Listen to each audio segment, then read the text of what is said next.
A good storyboard, in addition to having great artwork, also includes action notes and dialogue. In the default workspace, over on the right-hand side of the screen, you'll find our panel view tabs. In addition to the dialogue and action notes, you'll also find a tool property tab and a library tab. These are all part of the default. So let's start with taking a look at the panel tab and what's in it. This is a live action sample storyboard, so you'll see scene, shot, and panel.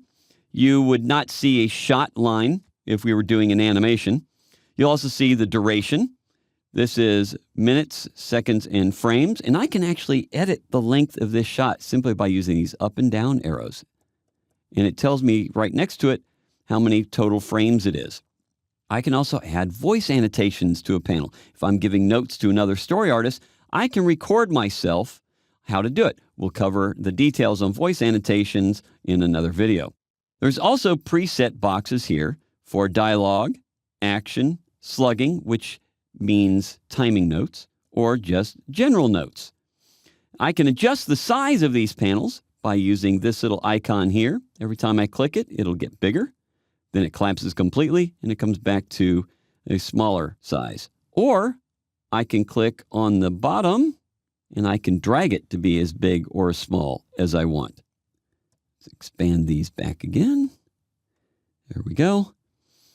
On the storyboard tab, which could very easily be called a scripting tab, I copy and paste my entire script. Because what I can do here is I can copy this action. He draws his rapier and quickly carves his crude line drawing of his likeness. I can copy this, go back to my panel tab, select the action notes area, and hit Control V for paste. Bam! It is right there. No more rewriting of a script. I can just copy and paste when I have it all saved right there. Under Tool Properties, this will change completely depending on the tool I'm using. These are the brush tools. If I select my text icon on the left, that changes to all the support tools for text. We'll cover all the details on everything that Tool Properties does in other videos as it relates to our options. And then we have our Library tab. Library tab is where we can keep existing elements that we can reuse. For instance, I can just grab this flat left arrow, drag it in, and there's a simple little arrow that comes in. We're going to cover more details on the strength of library in other videos as well. Now, I'm not limited to just these 4 tabs, nor do I need to leave these tabs here. So I can take my storyboard tab and I can click and drag it out. And I can have this as a floating panel anywhere I want. If I want to put it back, I just grab the tab of it and drag it back in, and I can put it right back to where I want it.